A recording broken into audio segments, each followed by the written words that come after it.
It's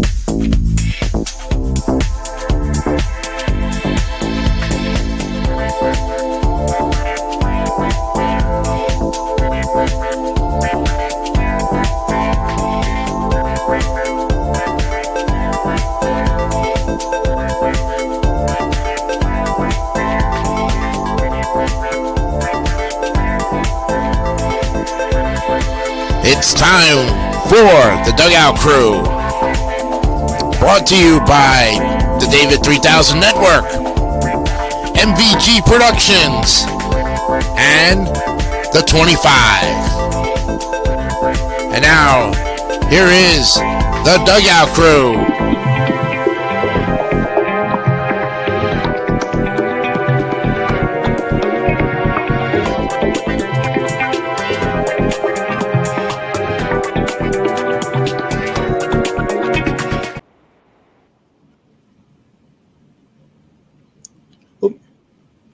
Give me a second here. Where am I?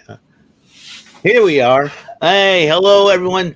Play ball, batter up. Welcome to the 14th episode of Dugout Crew on podcast season 2.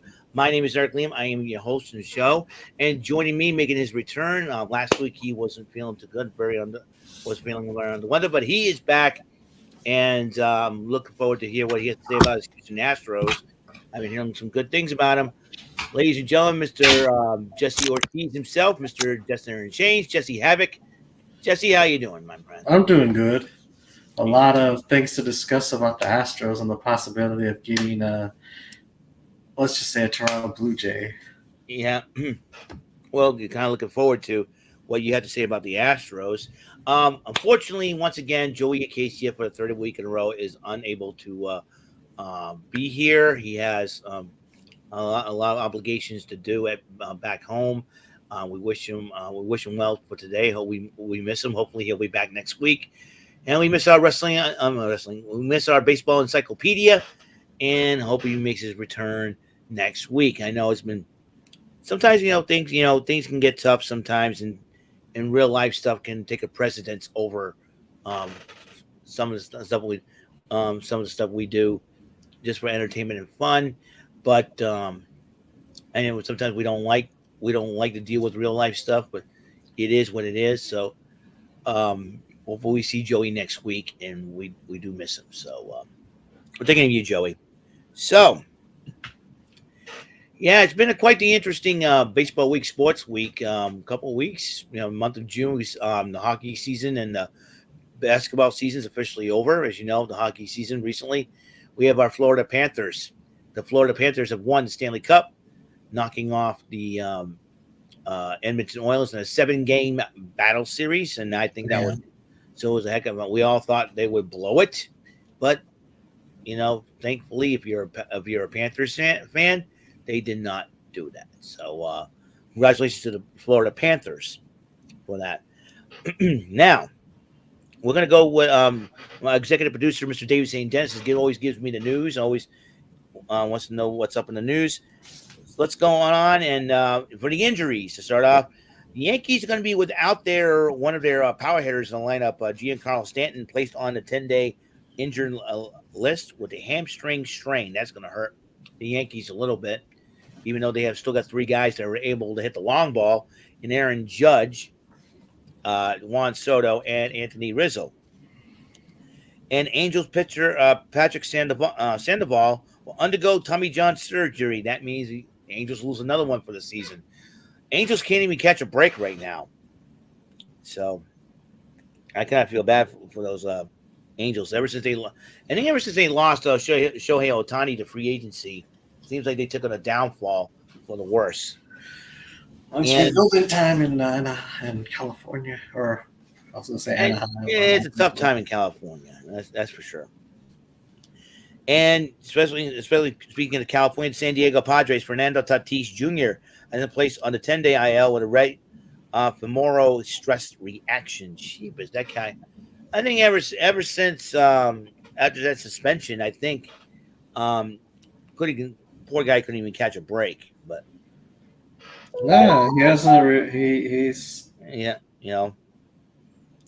and then probably there's a reason why you take them off those painkillers and all that. And that's what or the medicine trying to heal up your injuries, and that could be the reason why. I think, but anyways, the Seattle Mariners pitcher Brian Wu, Ric Flair, Woo. Anyways, will be placed on the 15-day IL with a hamstring strain. Hamstring strains, man. I'm trying to think that the pitch clock may have done something. Yeah, A lot of these pitchers. It's a lot of pitchers don't go down at a high rate like that. Yeah, it has to. The pitch clock has something to do with it. I'm dead serious on this. Some people just don't think sometimes. They don't think about the consequences. It's great the executives have a brain that doesn't even function very well. The executives out there, they know how to run a looks like, ladies and gentlemen, Jesse Havoc's internet must have went out. And so, unfortunately, I got to do the show again by myself. Unbelievable, right? This is like everything's gone. I felt like that Richard Fisk guy in the Three Stooges. Everything happens to me. Anyways, man. Oh man, I don't know what is up. And I was looking forward to hearing what Jesse had to say about the Houston Astros. The Seattle Mariners pitcher, Brian Will, went down hamstring. And another Reds pitcher, Nick Lodolo, on the 15-day IL with left finger blister. I'm telling you, it's the stinking pitch clock. Ron Ranford, if you have a brain in the world, you would see the pitch clock. I think it's about the reason why the pitch clock is to appease those crybaby umpires. The umpires are the biggest crybabies in Major League Baseball right now. I'm saying it out front. Because they want to go home and they call balls and strikes on purpose. One umpire's busted for gambling, and it's like, and then don't you care about the athletes to see what happens to them? The pitch clock. It's a cursed pitch clock. I'm telling you, it's that stupid pitch clock. It's hurting a lot of pitchers. Red Sox don't have Garrett Whitlock for the freaking season. My goodness. Commissioner Rob Manfred doesn't have a brain. Executives and commissioners do not have a brain of how the body works. I like to see them try to play baseball for a change. And all right. Looks like we got Jesse back, I think. Sorry about that. Stupid. Was the internet went down? No, I think I kicked myself out accidentally. Oh, you pressed the wrong button. You pressed the wrong button. We got pick on you like the both of us. Anyways. Yeah, so you heard me just rant and rave about this stupid, no pun intended, because that's coming on tonight. About the stupid pitch clock. It's really hurting a lot of pitchers because the Reds got their pitcher, Nick Lodolo, on the 15-day IL with a left finger blister. Ouch. I'm telling you, the pitch clock. It's cursing all our pitchers this year. It's cursing all our pitchers. Not cool. Well, you have one accomplishment. The Cardinals' Paul Goldschmidt, fourth active player to reach 350 home runs, or as they say in the MVG Productions, tree fitty. Dang it, Loch Ness Monster. Anyways, that's South Park actually too. Anyways, transactions, call-up updates. Yankees signed pitcher Tim Hill to a 1-year deal. They maybe need some pitching. We'll see what they can do. The Phillies signed the extension 4 years to pitcher Christopher Sanchez. And Yankees trade J.D. Davis from the Athletics. Also get infield Jordan Groshans. And the Mets have placed Sterling Marte on a 10-day IL. That should be interesting. With a right knee bone bruise. Another Mets. Another Sterling Marte. Twins trade pitcher Dallas Keuchel to the Brewers. And Keuchel, who was a star pitcher for the Astros at one point, now he's with the Brewers. The Brewers can be very dangerous with him in the rotation. Astros signed Omar Narvaez to a minor league contract. Okay. And in other news, Angels snap a 10-game losing streak against the Dodgers of all teams. Shohei Ohtani's former team. I'll tell you what, Angels, hey, against their former teammate, that's pretty good.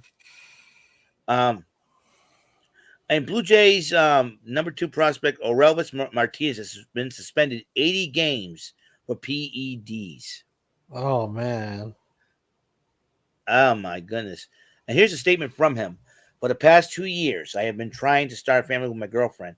During the off season, we visit a fertility clinic in the Dominican Republic, and after getting lab work done, we were prescribed a treatment which included medication called Region 50.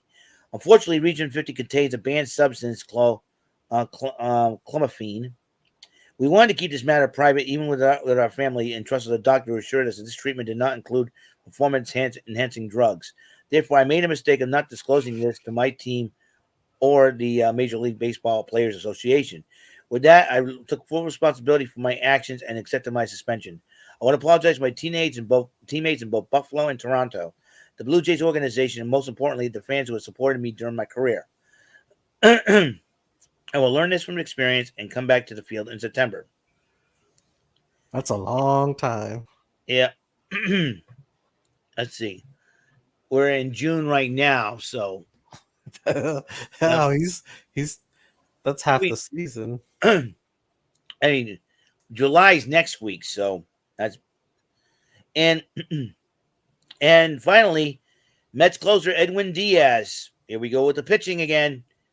Faces a 10-game suspension for foreign substances. It looks like I know he got ejected for that. So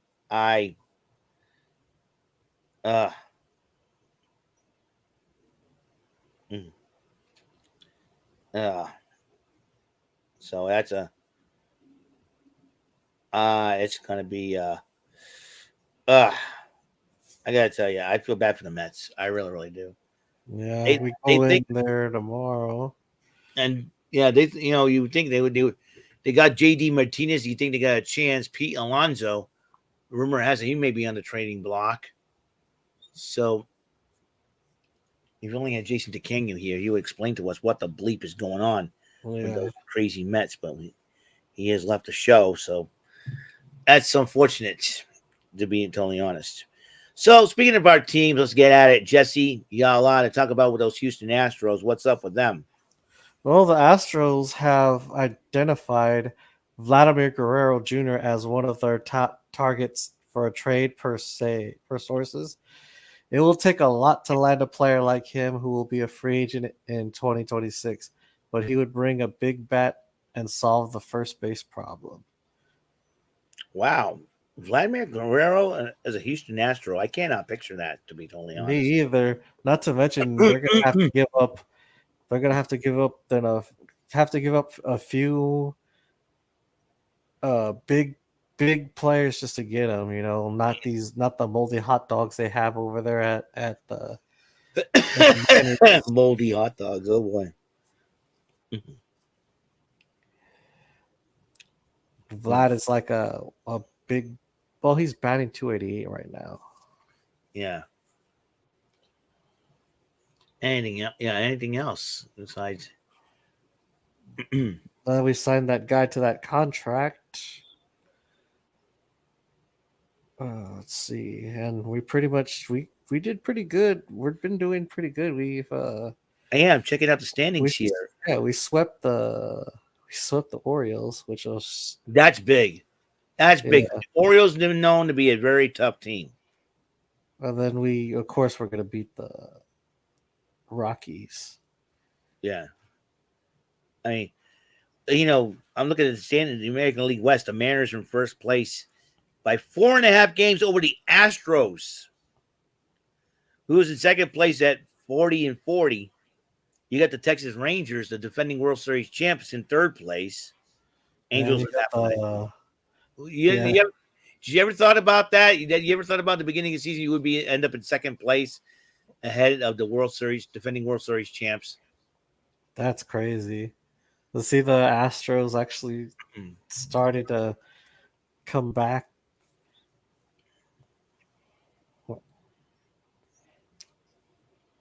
Yeah, a lot of tell with the way pitchers are going down. A lot of teams are are barely are barely like Yeah. holding on to their lead. Yeah, yeah, if you think about it, I mean, the Astros are surging big time. I mean, that was a huge deal. And then you got it. It's just amazing how things are ended up just totally crazy. So, is that it for your Astros? Besides, That's pretty much it. wait a minute. What? Bend your head down for just. I just caught something on your head. What? Oh, Bend it down. You're wearing a Red Sox cap. What's up with that, man? well, because I can't find my other one, my other Uh, hat. oh, well, at least you're giving props to the team. I'll let it go. I like to pick on you because I know you're an Astros fan. I wanted to pick on you a little bit, I but need to get me you're an a Astros closet Red hat. Sox fan. You're a closet Red Sox fan, man. I'm sure you respect the Red Sox, just like Well, I don't like the Yankees, but I do. I did cheer them on when they beat the. I think didn't they beat? Yeah, when Oh, they. the Red Sox took 2 out of 3 against the Yankees. Yeah, Was last week, which is something that I never thought that would happen because I thought the Yankees would probably steamroll over them with their offense and stuff. But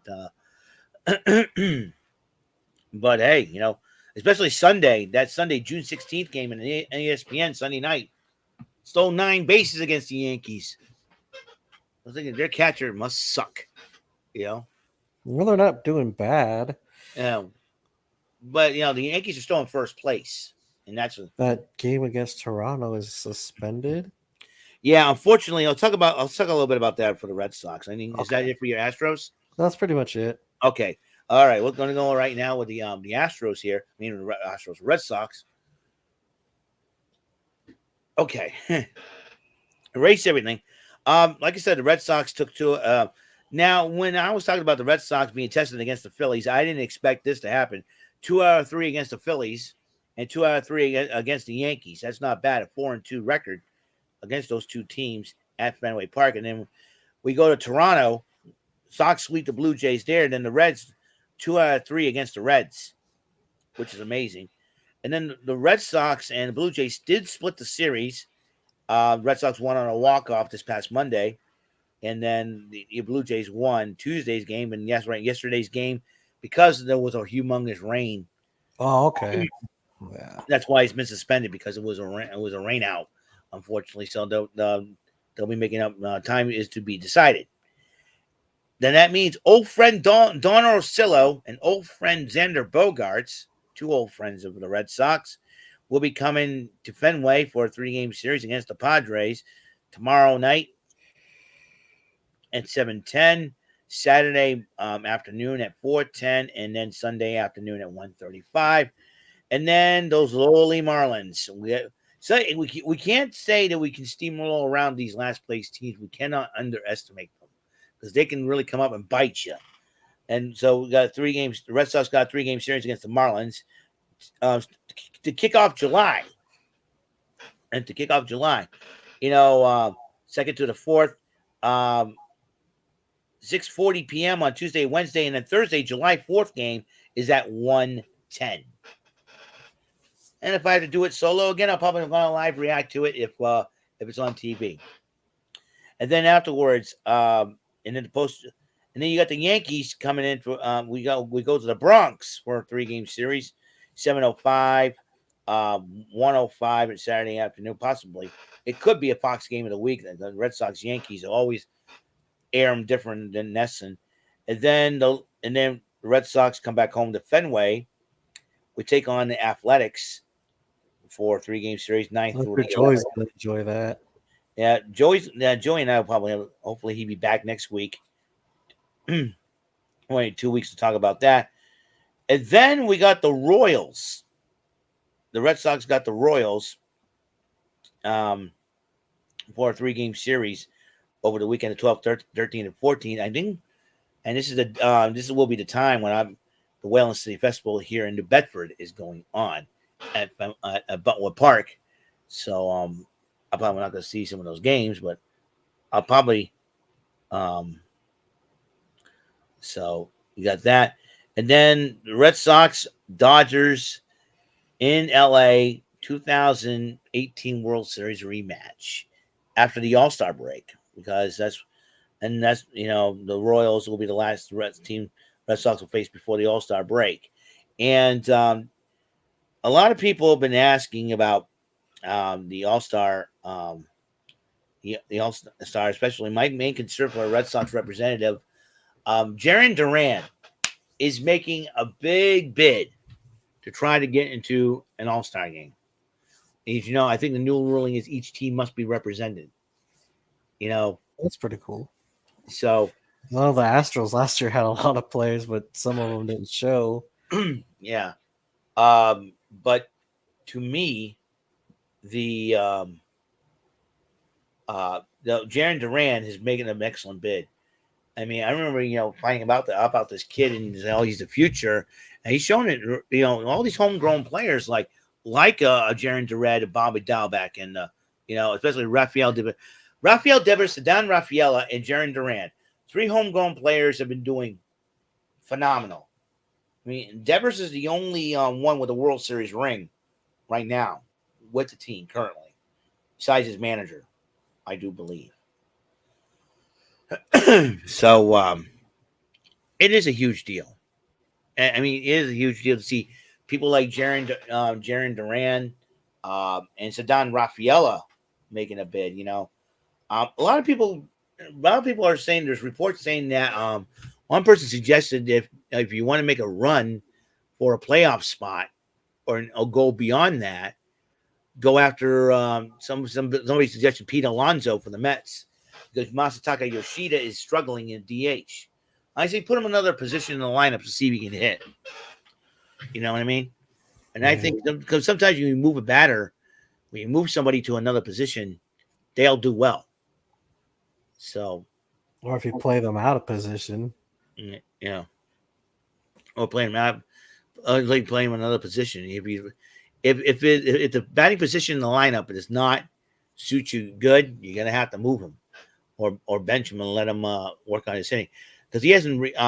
I don't think he's really recovered from his injury yet, to me, my opinion. But that's why he's probably struggling. But I really don't know, to be totally honest, about what I think. I mean, what's frustrating was the Red Sox signed this guy for $90 million. And I think Yoshida, like I say, may have to move, or bench him and put Pete Alonso, try to get somebody like a Pete Alonso to help the offense out. I know the pitching is going to be very difficult without Garrett Whitlock, because he's done for the season. We're still without Liam Hendricks, and because I think that's the reason why I think Red Sox were thinking about trading Kenley Jansen, because of Liam Hendricks. He's there because he's a closer too, and it'll be very difficult. Closers. Yeah, so two closers in there. I mean, the last time we hit the Red Sox had 2 closers, and I believe would be Eric Gagne and Jonathan Papelbon in the 2007 Red Sox. When they won the World Series. So, but Liam Hendricks, I don't know when he's going to come back. That's another thing too. So right now, I think they're going to stick with Kenley.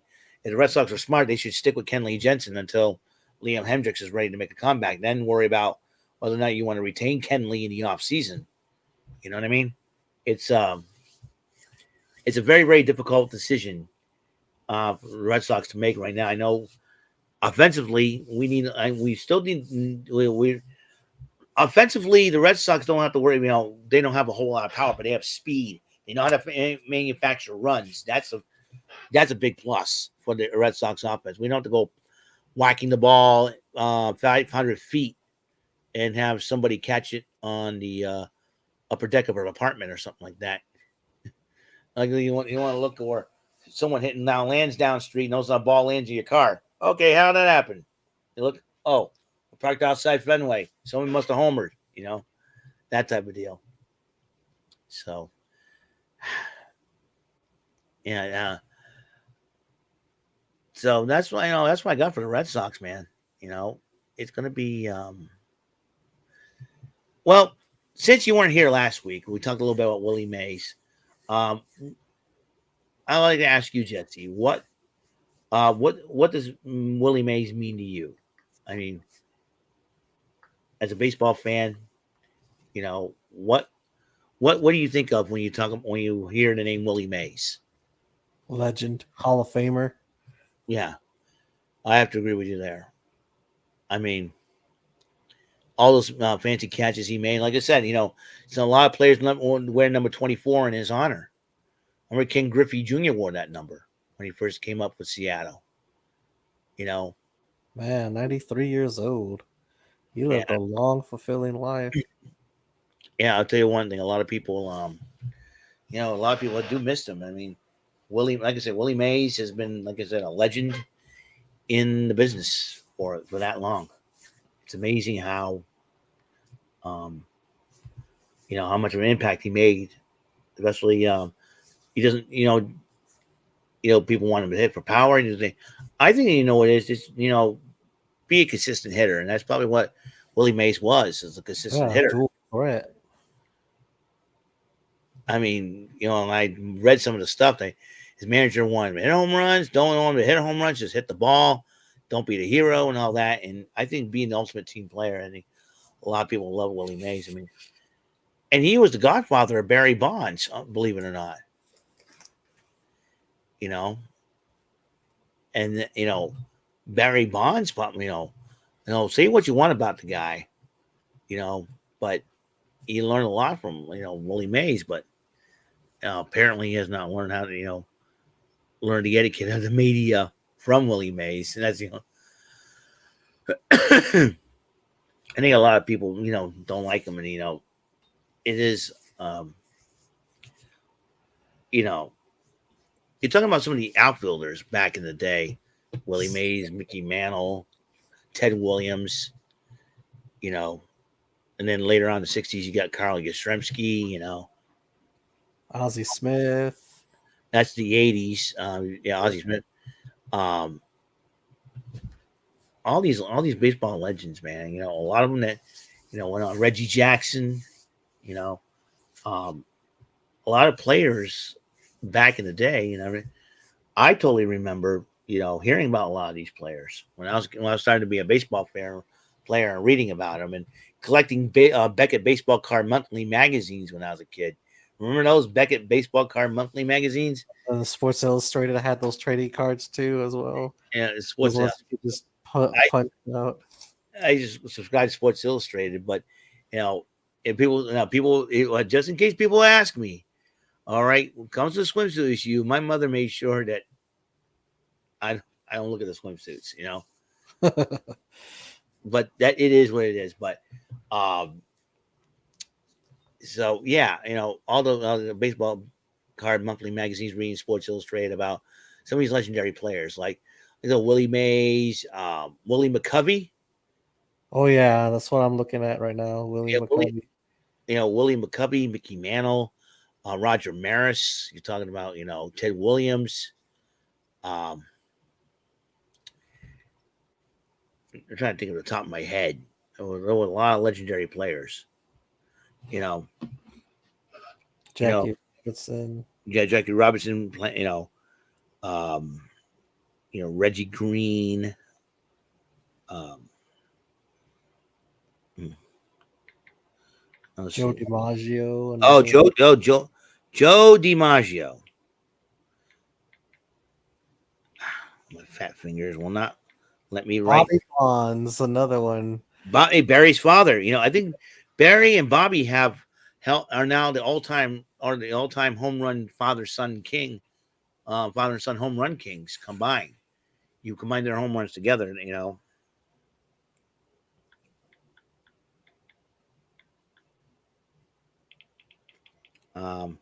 Frank Robinson for the Orioles. Yogi Berra, that's another name. Yeah. Yogi Berra. Yeah. Let's see. In the 50s, you're talking about.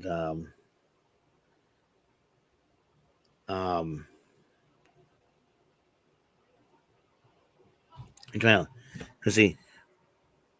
Let me see. We got a lot of players. You see, you got Ted Williams. In fact, Joe's brother Dom DiMaggio. Yeah, Wow. These are names you would hear, you hear on like ESPN, or baseball discussions. Mhm. Yogi Berra, Bob, Yeah, all these Reds, all these Gehrig, Lou Gehrig. Lou Gehrig, here's another one. Lou Frank Gehrig, Robinson. you know, about 50s and 60s. Then you got the 70s, and you go down the line. 70s, you got guys got Carlton Fisk, Dwight Evans, Jim Rice, Fred Lynn, the Goldust twins. Reggie Jackson started coming into his own in the 70s as well. Nolan Ryan. Oh yeah, Uh, the pitcher to never win a Cy Young. yeah, the As best good as pitcher, he the was. best pitcher ever to never win a Cy Young. That is just amazing. Dude pitches 7 no-hitters, holds the all-time record in strikeouts and no-hitters. Played until 1993. Yeah, and I think only won one World Series. I believe is with the Mets. I believe, if I'm not mistaken. Let's see, I know it was the 1960s. That's crazy. He had a lot of longevity. Yeah, yeah, yeah. It was. It was the Mets. It was the Mets, and he was. He pitched in relief, saving Game 3 against the Baltimore Orioles. That was his rookie year. Even he was a rookie when the Mets won the World Series, and this is amazing. You got a lot of great pitch. A lot of players For the Rangers, the Astros. Yeah, the Rangers and the Astros, especially the Rangers. My grandfather gave me a little plaque of Nolan Ryan giving Robin Ventura the headlock and started punching him. My grandfather has a sense of humor, but he knows I like baseball, but that was a sense of humor, and I don't know if I have it anymore, but I wish I kept it, but I probably put it away. Dom.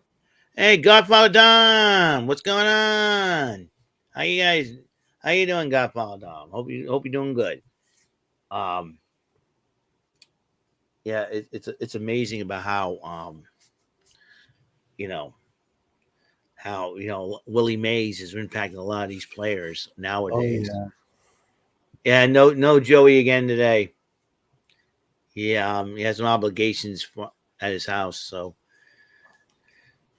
FC won't be on today. I kind of feel bad. I really do feel bad. I'm doing fine.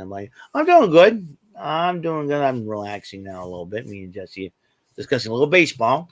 We're trying to Chayton. What's going on, man? Hey, Chayton. Chayton's in the live chat.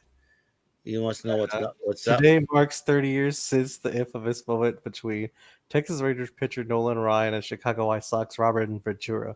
Ventura took an exception and charged the mound in what was the worst decision of his career.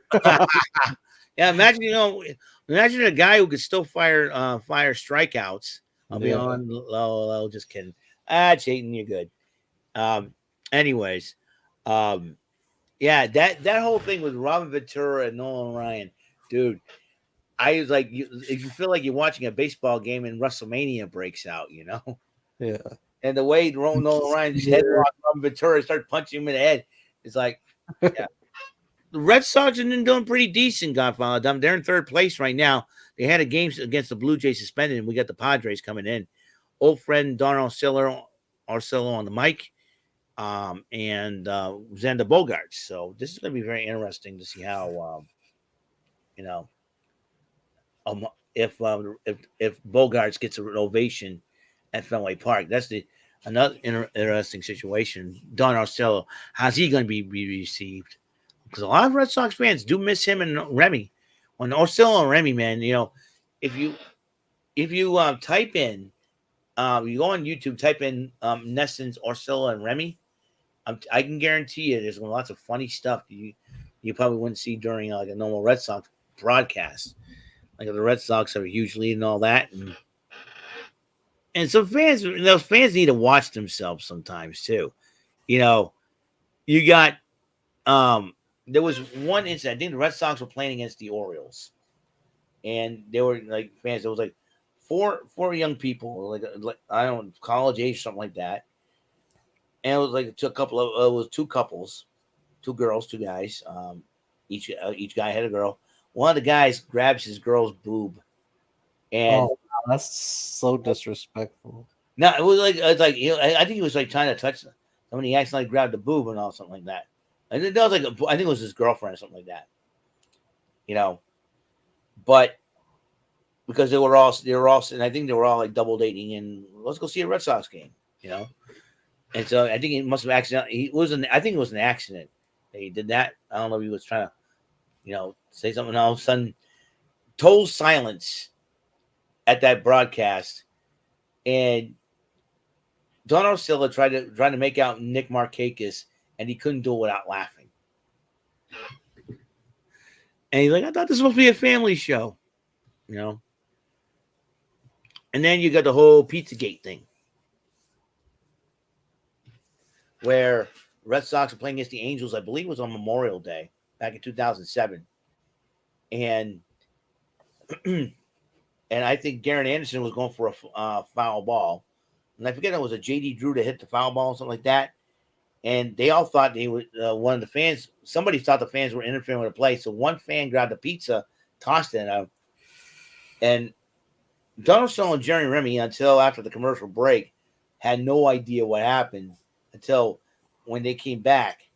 Donald Stone was already laughing because he found out what was going on, and that was a whole big deal. So, yeah, I think some fans need to watch themselves and how they but some of them will. Phillies, Yankees. Well, they keep playing. Godfather Dom, the way they play right now, that could be a rematch of the 2009 World Series, and it'll be 15 years ago since that happened. So, who knows for sure?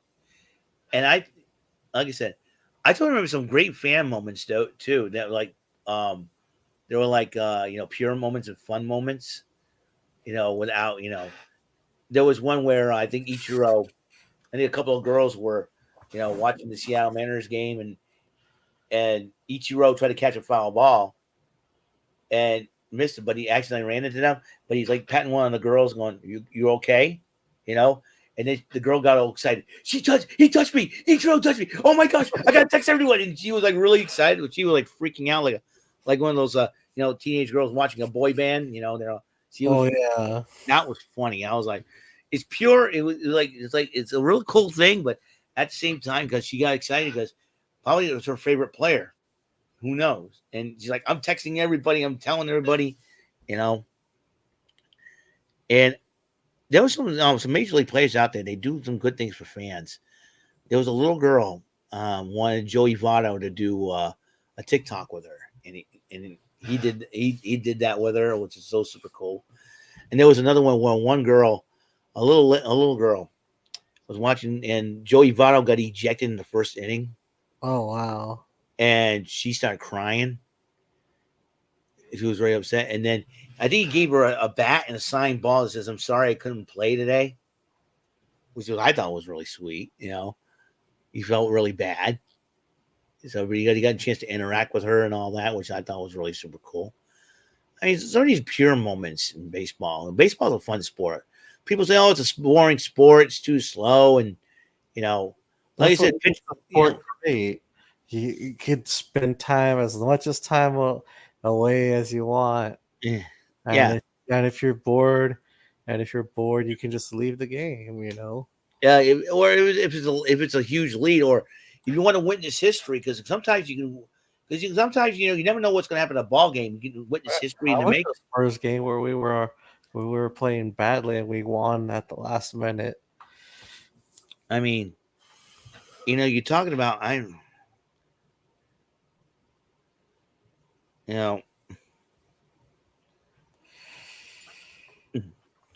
was it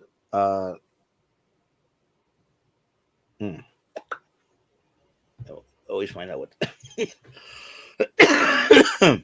Jeepers Louise, man.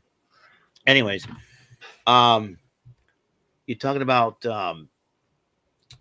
some of the some of the baseball moments, man. Like between players and fans and all that. It's really really cool to see.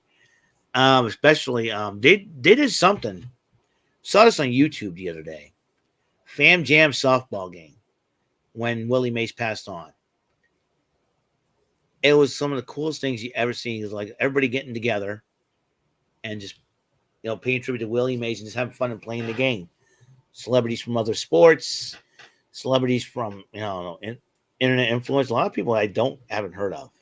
There's the majority of people nowadays I haven't heard of because I'm so used to the old school celebrities and the old school, Yeah.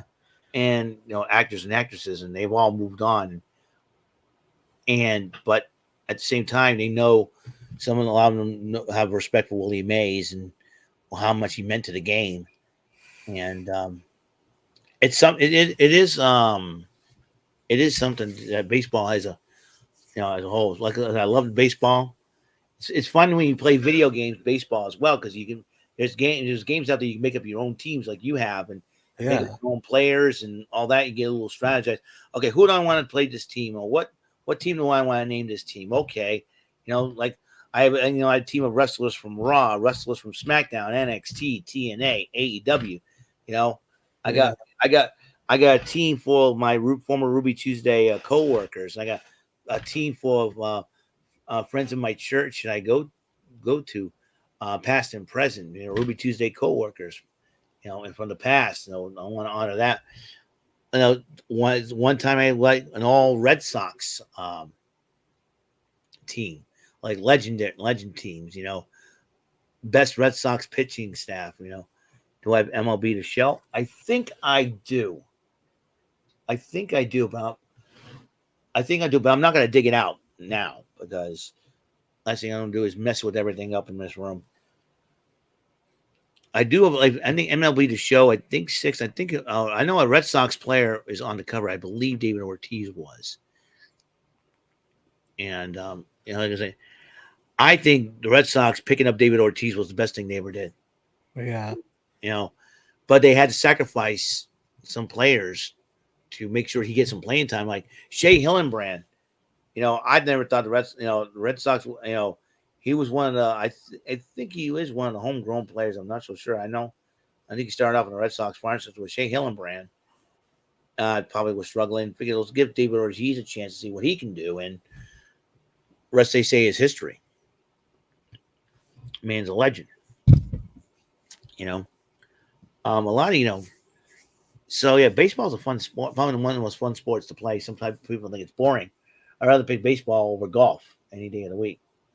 Yeah. Yeah, Big Papi was a Minnesota Twin. He played for the Twins, and he went by the name of David Arias at the time. Before he changed his last I name. would love to see.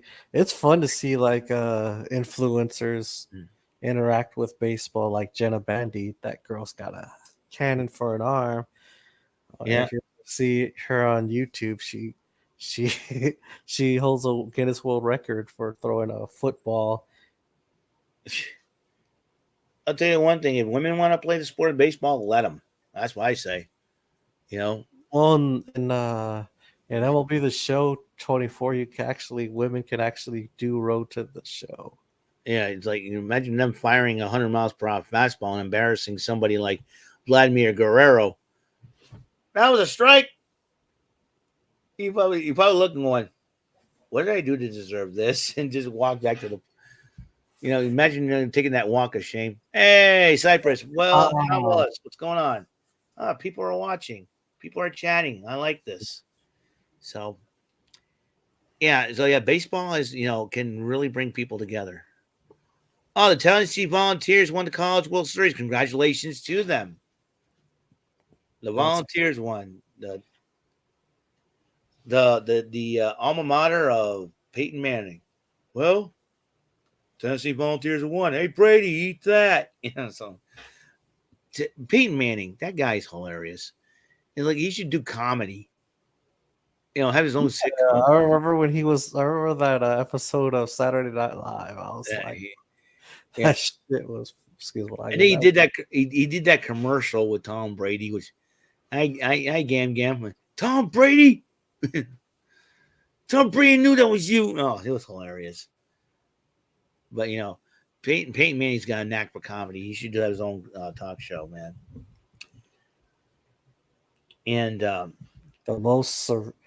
Peyton Manning was the most cerebral quarterback in NFL history. That guy. yeah, that's why a lot of people like plays on the fly. Oh. I used to hate facing the video game. Oh, wait a minute. He's here. Finally. Baseball encyclopedia. What's going on? And the Gorilla Monsoon of baseball. Joey, what's up with you, brother? How you been? Oh, God.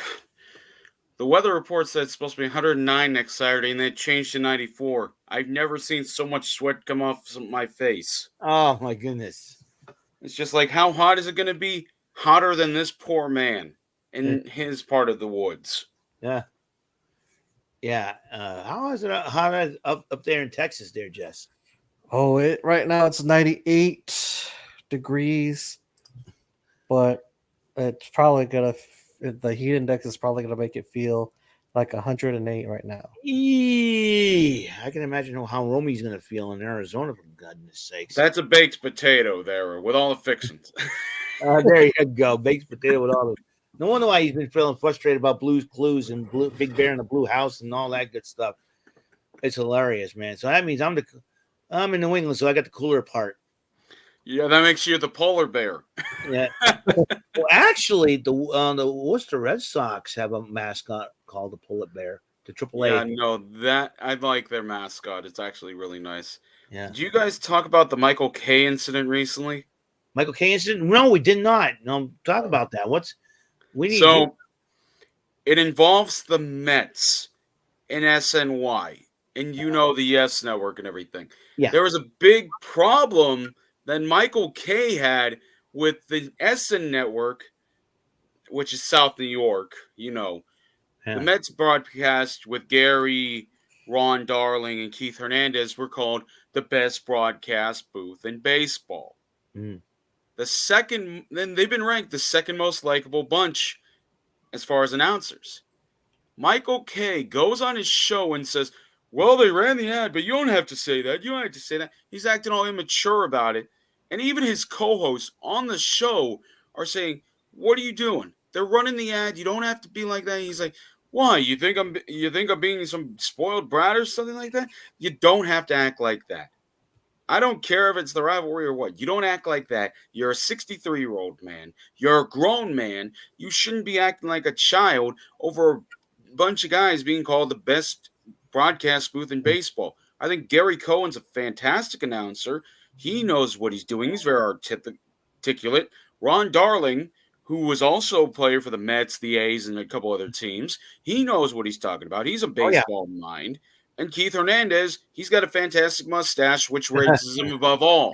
And he won an MVP, but he played some fantastic baseball. You got three great minds in a broadcast booth, and I think they are one of the better broadcast booths in baseball. And I think that's okay to say. But I don't think Michael Kay, ever since John Sterling left, has gone way downhill. Ever since John Sterling has retired a couple months ago, his quality has gone downhill. And he was called one of the greatest baseball announcers ever since the 90s and everything. But here's the thing. I'll take John Sterling, almost 90 years old now, over Michael Kay with 27 more years of baseball experience. That's what I would love back. Because Michael Kay's been called annoying in other varieties. I don't like Michael Kay. I'll be honest with you. I do not like him. I think his reaction to the whole thing was stupid. I think he could have been more mature about the whole situation, but he's not. All right. So, what about your Athletics? How they're doing? They are 29-53. That's not bad. No, they were 17-17 at one point. They've gone 12-36 since then. They are still better than Chicago.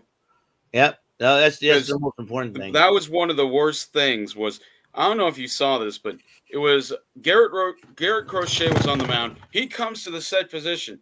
Jaron Duran is on third base. This was against Boston. He throws over to first base. There's no runner at first base.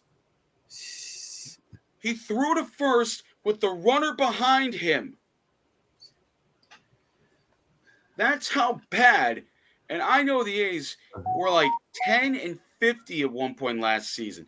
They have 53 losses, but they have 29 wins right now. Yes, they're 24 under 500. Yes, they got swept by the Angels. But what goes through your mind when you had to get rid of Rick Hahn, Kenny Williams, both of whom brought you World Series glory? That was 20 years ago, though, now. That was almost 20 years ago. They've had one season, 2 seasons, actually, where they've made the playoffs. Before that, they had not made the playoffs. But before 05, they had not made the playoffs since La Russa was their manager. And then they bring him back, and then he goes and gets a DWI and a DUI and everything. So, yeah, no, the White Sox, I know the A's are moving soon, but the White Sox are falling apart. They signed Benintendi. Benintendi in Boston. He went from Boston to Kansas City to the White Sox. That 5-year, $85 million contract is looking real bad. And I'm saying this even with the whole thing that the Astros went through. Jesse, I'm sorry. I know they let him go and everything.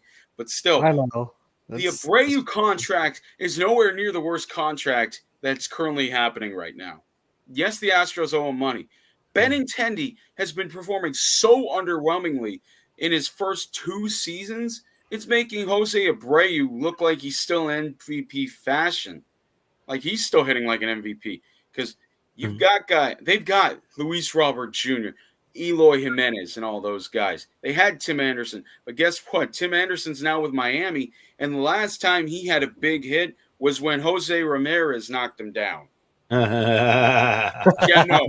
Down goes Anderson. Down goes Anderson.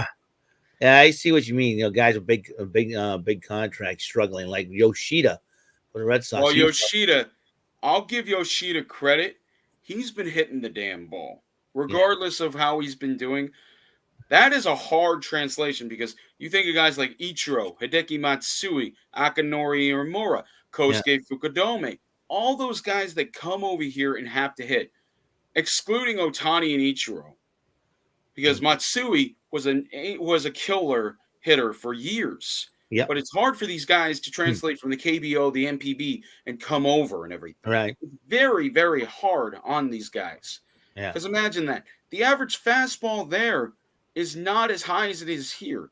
Like 35 years ago, when the movie Major League came out, Charlie Sheen admitted to taking roids and everything to getting his fastball better. So he can have. I mean, he was a good pitcher out of high school.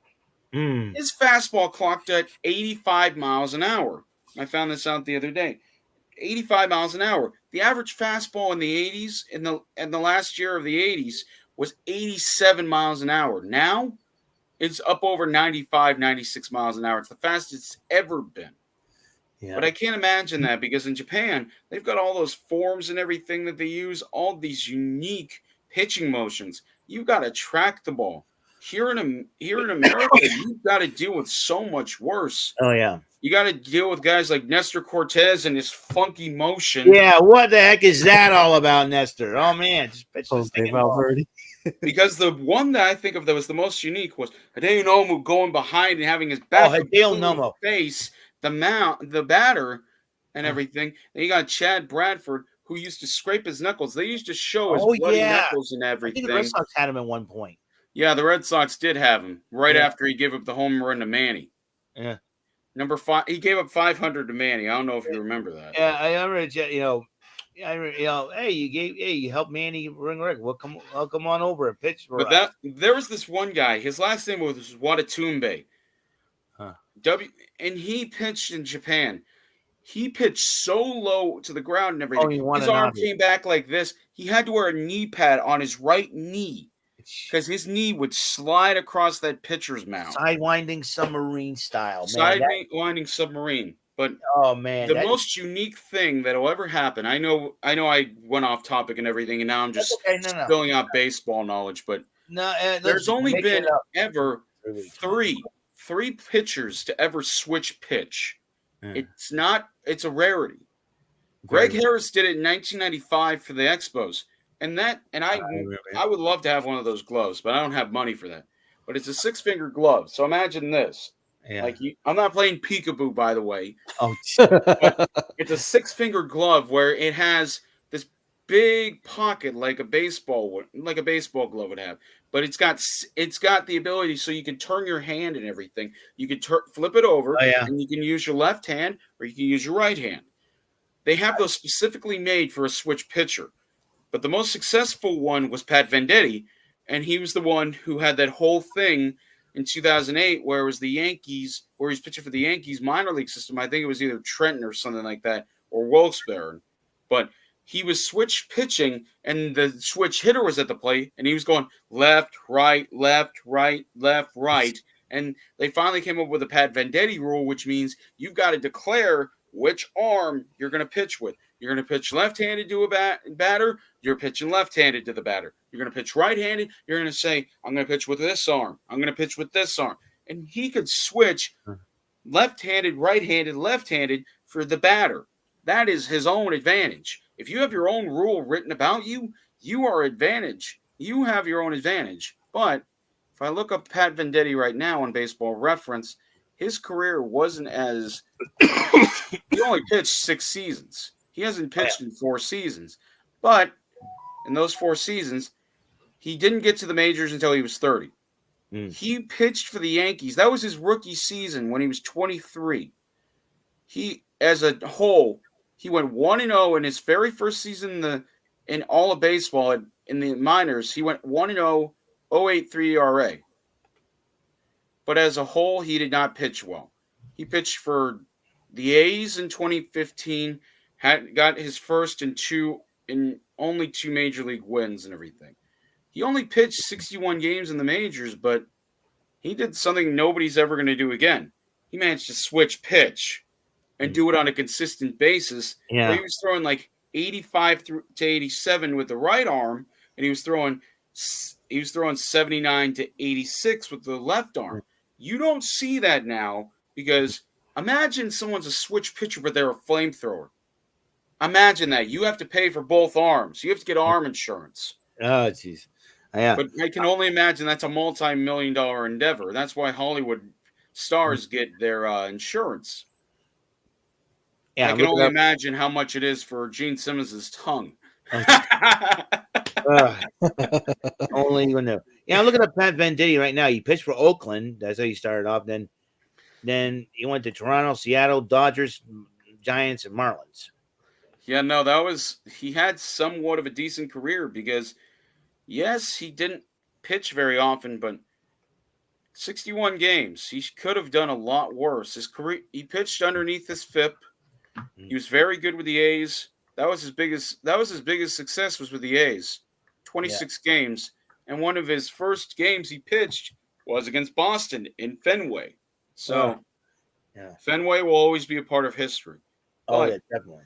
I found out there's one ballpark currently that's older than Fenway Park, and they just played there because of what happened. Because Willie Mays was supposed to be honored recently, but what happened was Rickwood Field is 114 years old, 2 years older than Fenway Park. But I don't think they've refurbished it in any way except bolstering the seats and everything because that's wood. You've got to have that ballpark. Yeah, but seeing how that went and everything, I got goosebumps. I didn't watch the game, but I got goosebumps because there's so much history at this with the Negro Leagues and everything. There's so much history that came from that. Yeah. And if you don't get chills, and I know the whole thing was stupid, but I don't care. Both leagues and everything. I know we only got like 30 seconds left, but I'll go over real quick. But the Negro Leagues and everything being added to the statistics and everything, that's showing baseball is all inclusive. I don't care what traditionalists say and everything. It's like, oh, they didn't play with the same ball players. Black and white ball players were separated for the longest time. If they were together and everything, like Josh Gibson being as good as he was, Mm. Buck Leonard being as good as he was, Mm. Buck O'Neill being as good as he was, and the number one that that not many people talk about was Cool Papa Bell. Cool Papa Bell had so much history about him. Like, people talk about the fact that he had like Vince Coleman, Lou Brock, Ricky Henderson. Mm. They're trying to shut me up. Uh, But no. Cool Papa Bell, there was a myth about him, but I imagine this was true. He was so fast he could turn off the light, get into bed, put the covers on him before the light went out. oh yeah, a little Muhammad Ali joke there. Yeah, no, there's too much history, but this is the thing. The Baseball Hall of Fame, all those other leagues that everyone else played in, they included all that stuff, the Federal League and everything else. All those leagues, they included those. So if you can't include the Negro Leagues and everything, then you're wrong. All leagues must be included. All those baseball leagues. And they have the Women's Baseball League and everything. They got inducted in the Hall of Fame because they were doing stuff that they weren't allowed. Women weren't allowed to play baseball. And the African American people weren't allowed to play baseball.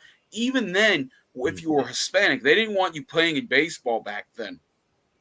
Mm. That now you see such a low percentage of black players. Yeah, It's as low as it's ever been, even before they let players in back. And it's only been, people forget, it's only been 77 years. 77 years. No. Yeah, no, 77 because it's 2024 now. But 77 years. In the 77 years since then, a black man holds the all-time single-season record for most home runs. Whether he stuck a needle in his ass, that's another story. But you got all these guys. A black man holds the stolen base record. Oh yeah, All these players. You have to have these records, because if you don't, you're besmirching the name of Major League Baseball. It's Major League. So the Negro Leagues, that's Major League Baseball. I don't care what anybody says. That is Major League Baseball right there. So if you want to tell me I'm wrong, go ahead, tell me I'm wrong. But you are denying history to all these young men and all these Hall of Famers, including Oscar Charleston and all them. You do not deny these people what they deserve. And that's a place in the Hall of Fame and in the record books. But that's just me. I've only been here 10 minutes and I've already covered more than I should. That's all right. But that's just it. I'd rather talk about baseball and every bit of its uniqueness than let it slide. Because the second you let these things disappear, to the human mind, it's no longer history. It's just a footnote. Yeah. It's just a whisper in the wind. Jeff Hardy, thank you. How you doing there, Dan? That's just the way I see baseball now. If you don't let these records come in, then you're doing something wrong. Yeah, you are not. That's not baseball. I always love the fact that baseball includes everybody into it, and it's so awesome to see all these other players come from Japan, from the Dominican Republic, whatever, to show their talent, to showcase their talent on worldwide television. That was something else. 1963. I'll finish up. I know we're over, but in 1963, the guy who pitched for the Giants and the Japanese don't want him over here anymore, so they cut his career short after one season. It took until 1995. Think about that. It took 32 years for another Japanese player to come over here and play professionally. With Hideo Nomu. That's why Hideo Nomu, despite him being figured out and everything, that was the thing. Hideo Nomu only played 13 seasons. Yes, he wasn't as good as he was when he got older, but 13 seasons, and then you got Ichiro in there, you got Hideki Matsui in there, you got all those guys I previously talked about and everything. It's fantastic what they've done. The Japanese player in question you're talking about, how you doing there, Bugs Bunny? Construzione forever. Construzione forever. Must be a new. Masanori Murakami. Yes, and they honored him. They honored him in San Francisco this year. Yep. Age of 20. Yeah, no, and he went and pitched in Japan the rest of his career. But it was Yeah. wonderful being on here. I will not be here, unfortunately, next week because I got to work 4th of July. Yeah, Stars and Stripes forever. Yeah. I'll see you guys later. Yeah, It was a pleasure. It's yeah, always a pleasure being on here and talking baseball. I yes. hope to be back sooner than later. And remember, it's not about hitting a home run. Everybody hits a home run if everybody's able to grab a bat. Right. That's the powerful words that I think of. Yeah. I thank you for being on. Thank you for being on, Joe. You really do appreciate it. And I know a lot of things have happened in your life, and I understand completely. So that's why I'm not told that. Yeah, no, I was told to lift bags of soil. That's why I look like I'm disheveled. Hell, in the heat. You can hit home runs after lifting bags of soil. British Bird Token. There you go. I wasn't even there. It was Owen. Yeah, it was Owen. I used to want to put the animals in Vince's office. Anyways. Yeah, the whole Stu Hart thing. You're making him look bad on television. Yeah, you can't do that. Yeah, you were. It was so funny. Well, on that note, I want to thank Jesse and Joey for coming in once again for another episode. Dugout. Sorry we went a little over time, but it's okay. We love talking baseball. Joey is a wrestling encyclopedia. Not wrestling, baseball encyclopedia. See you later, Joey. Thank you for coming in. Jesse, thank you for coming in, and we'll talk more baseball next week on the Dugout Crew podcast. This is Eric Lima signing off, saying I gotta come up with a catchphrase to end the show. Grab a bat and try to swing for the fences in your life. See ya. Goodbye, and have a great and wonderful day.